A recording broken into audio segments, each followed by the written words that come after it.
Thank you for being a part of my learning process. My keys and wallet are on the winds of fate. No matter what, I wish you the happiness I will never know. Did you check where your car was? Might have fallen out, I don't know. My friend hasn't taken anything from you. If that were the case, he might as well have taken the whole car, right? I hope you find it. Cash App tag is Psycho Mix Aloha. Can't talk right now. Busy canceling my cards. Okay. Everything is going to be a lot harder than it already was for me. It feels like my life is over. I just want to cry and give up. Well, my mother sacrificed too much for me to do that, and my father only has me. Aw, I'm sorry. I hope things start looking up for you. Do you ever feel like nobody really cares? Every day, I'm on the same boat as you. I'm literally on the verge of breakdown every single day. No matter how good I am to people, I always end up getting hurt. What keeps you going? My laptop and iPad are missing as well from the car. This has been a devastating blow to us. We will likely not recover from this for a long time. I hope that whoever has these items in their possession will come to their senses as they are locked and password protected. No good to anyone, really. My wallet is useless as all my cards have been canceled as well as the bank account associated with them closed. My car keys are deprogrammed, so starting the engine will be impossible. Let's hope that humanity prevails and these items are anonymously returned to a police department. What sort of financial trouble are you in right now? My father was actually on the verge of jumping behind that wheel and driving up the road to come pick me up when you showed up with Kyle. I have to believe that it was fate. He's very sorry now that he didn't just do that. He will also have to live with regret for the rest of his life. I am more than happy to reward whomever returns my belongings intact. No questions asked except how much of a reward they had in mind. When I said your life would be blessed, I meant it with all of my heart and soul. I've helped many people who were sick, dying, and kept my mom alive with cancer for 15 years, medicine and surgery free. I'm sorry that people have been so unkind to you too. I never even got your name, but I believe that we were meant to run into each other for ultimately good reasons, to break the curses that bind us. I'm fighting for my right to have a life, a real life, with happiness and enjoyment, not so much work and fixing disasters. You've told me that it's a struggle for you, but I could already see that. You will likely never meet a person like me again in your life, but you will keep meeting the wrong kinds of people until you break the cycle for yourself. That's my humble lesson in all of this. I'm sorry for that, but I can assure you he didn't come with anything. He did step away from the vehicle for a little bit, but he said he used the bathroom, but he went right back to the vehicle. Like I said, had the intentions of stealing from you guys even crossed both our heads, we would have took the whole car with everything in it. We really was just trying to help. I lost my mom too about a year ago, and it's been hard being that it's only me and my brother. He's on drugs though, so not much of a help to me. It's just me taking care of my dad by myself, and I'm falling behind on everything. It's just so overwhelming that every night I go to sleep, I pray I never wake up again. I don't want to feel anymore. Everything just hurts, and financially, I'm not gonna lie, I'm definitely unstable. I hate to ask anyone for anything though. I just like to help and bring people up because I know that what it's like to be at the rock bottom. That's where I'm currently at, and God knows I'm trying the best I can. Again, I apologize, but I don't know where your belongings is. I know a lot of people here though, so if you let me know what exactly was missing, I can definitely keep an eye out for you. Pahoa is definitely not the best place to live. I had everything stolen from me in March, right at Pahoa 7-Eleven. Trust me, I know how it feels. My mother with stage 4 breast cancer, and me having to school the nursing staff the way to dress her tumor wound without pulling on her skin. We all will grow old someday or need to be taken care of. You would hope that when your time comes, there will be someone there for you too. If you've cultivated loving relationships by moving through conflict rather than avoiding it. The resale value of those two items is not much considering they are old versions. I would gladly break the curse of my attracting darkness and shadow and help you break yours by being the one person who hasn't screwed you over and lived up to my word. You need to understand that your present actions determine your future. You have the potential to break with past once and for all. You'll come through this on the other end of the tunnel with a light and will never be the same person again. You will have 2 friends for life.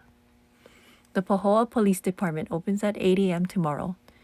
What new beginnings could life take on if someone were to drop off a gift box anonymously with my laptop, iPad, and set of keys concealed in it? The only thing I know was that I left the house with my wallet, set of keys, and laptop with an iPad in a carrying case, set out on the road that you found us on, parked on the shoulder about a mile into the drive, and then walked for about 10 minutes when you pulled up next to me with my dad in your car.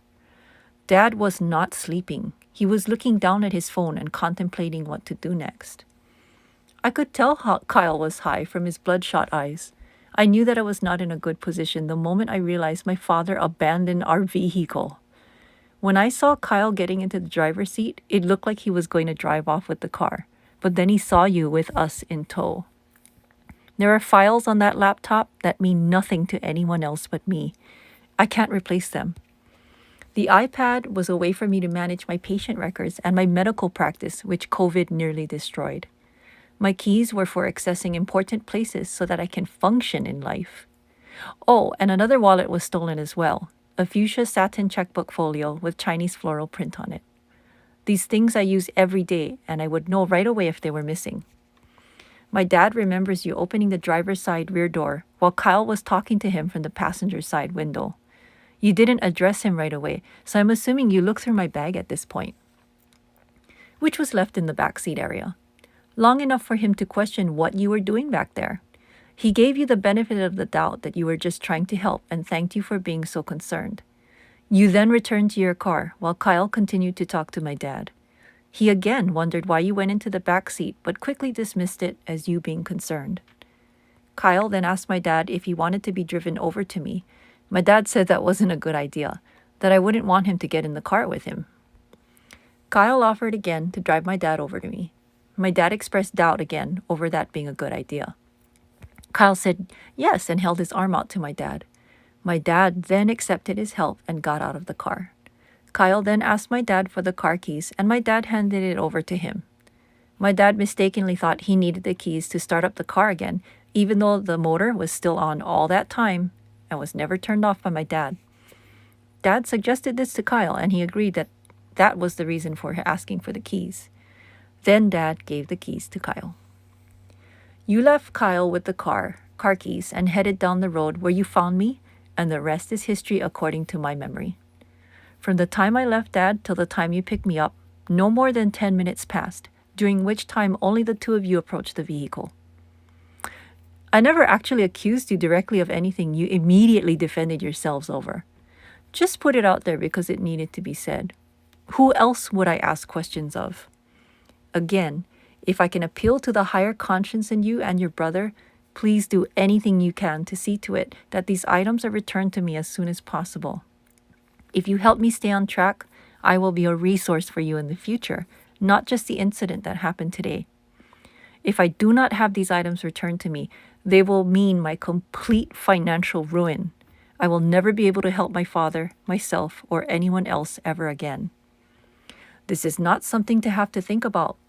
I already know that desperate times call for desperate measures. What I'm speaking to is your feelings and how other people have put you in a similar situation. There's no thought necessary to make things better in this scenario, just appropriate action. The choice lying ahead of you is really rather simple. You just have to want to do it. I know I have no personal sway with you and your brother, other than the short amount of time we interacted with each other. I used this time wisely to let you feel my heart, even though my head was telling me that I just got robbed by the 2 of you. I still suspended judgment and offered to check my home for my belongings, but I was really only going through the motions so I could say to other people that I knew for sure they were missing.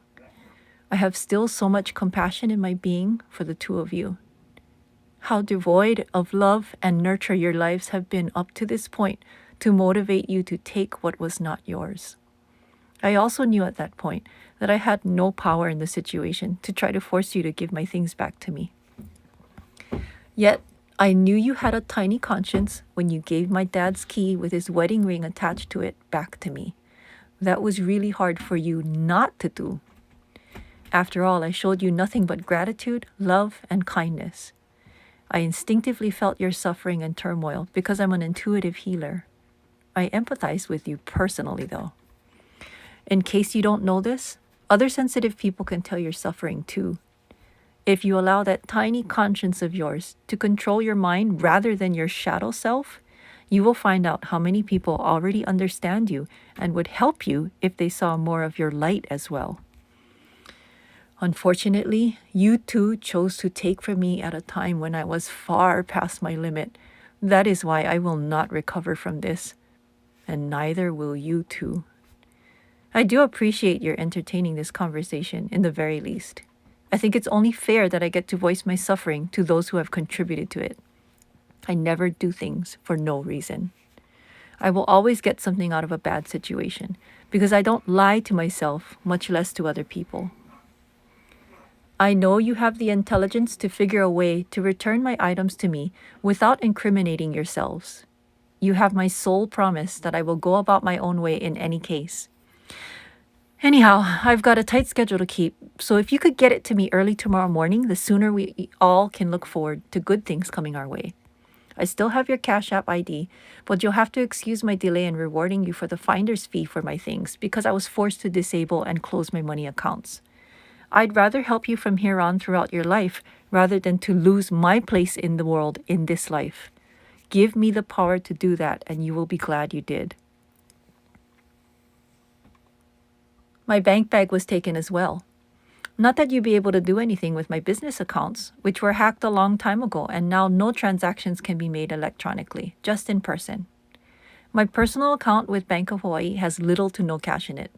I am a hidden homeless person, even though it seems like I have wealth. Everything I bought, I took a long time to finance and pay off with my hard-earned cash, because it was hard to work a third job on top of my 2 other jobs taking care of both my parents. You did get all of the cash that our last true friend gifted me to buy a printer because after mine broke down years ago, I kept asking him to print things out for us. About $200 cash. I was only going to give you $50 of that, but now I know that you are so desperate for money, I can feel a little less loss. And power to you for having a Costco card now. Most of my other store cards are for places on Oahu that you'll never shop at unless you move up there.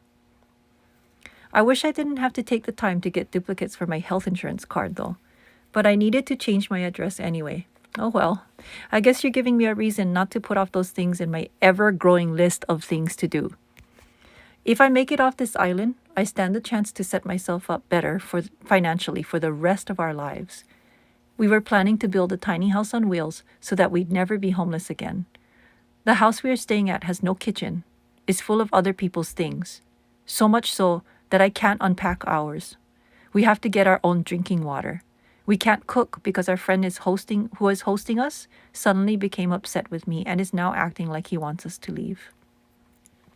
So we're forced to eat out, which costs lots of money, and now that my cards are all canceled, I have no access to my cash until the new ones arrive. I can't even pay for charging my electric vehicle. So I have to drive to the most inconvenient places that offer free charging, and they're not that many.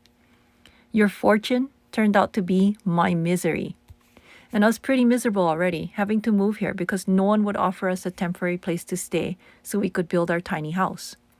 This move depleted our funds greatly. It was supposed to help us cut down our expenses by freeing us from having to pay rent for the next 3 to 6 months.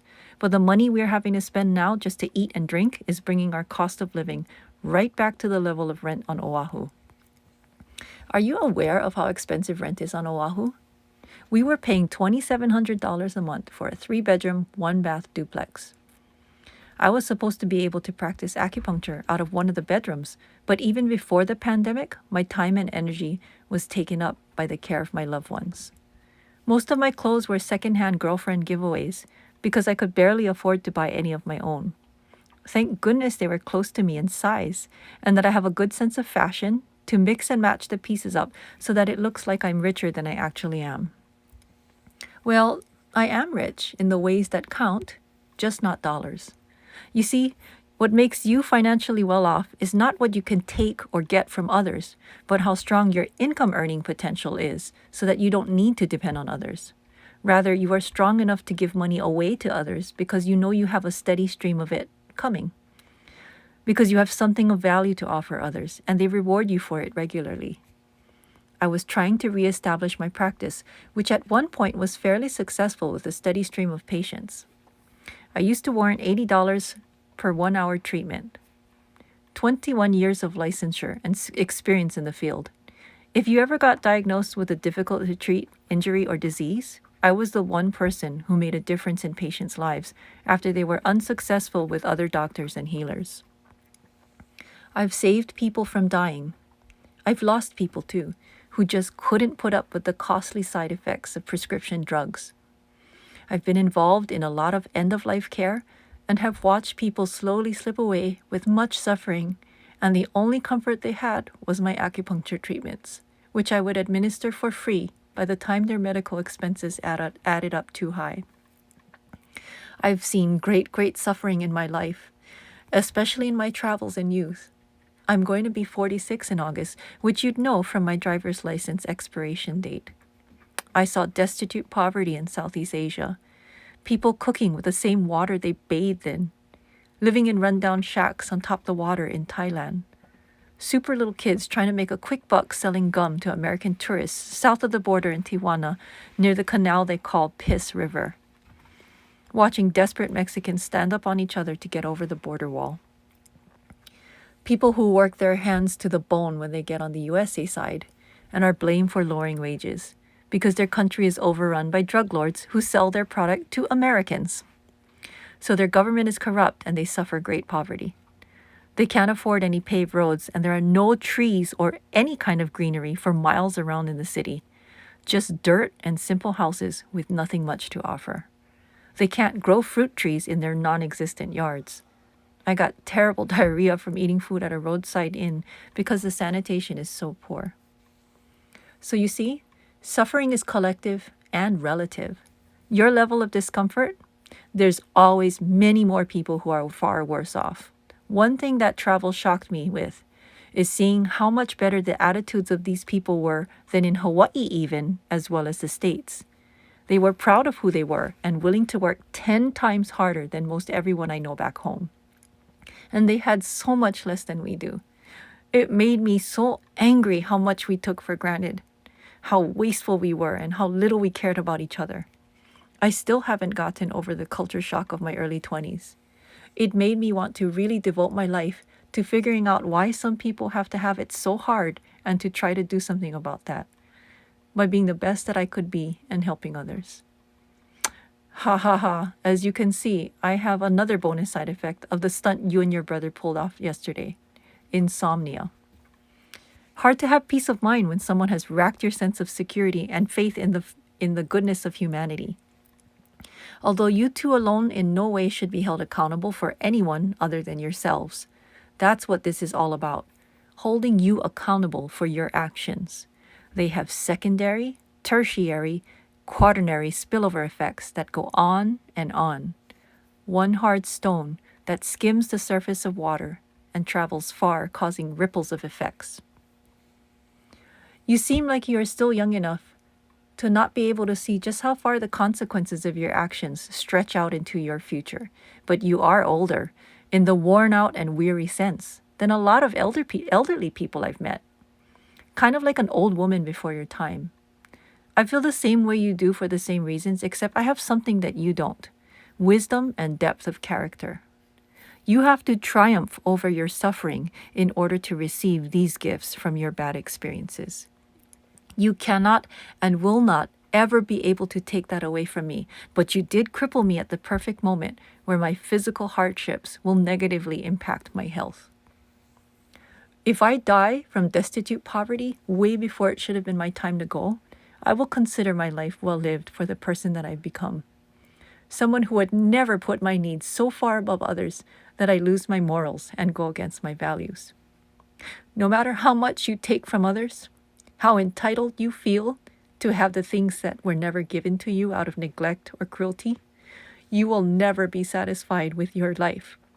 So you have enough now to get by. And then what? It all goes away sooner than later. You're right back to being needy and starving again. You'll never break free from this cycle until you break free from it consciously, deliberately, intentionally, and with great effort that will pay off so much more than your unmentionable activities.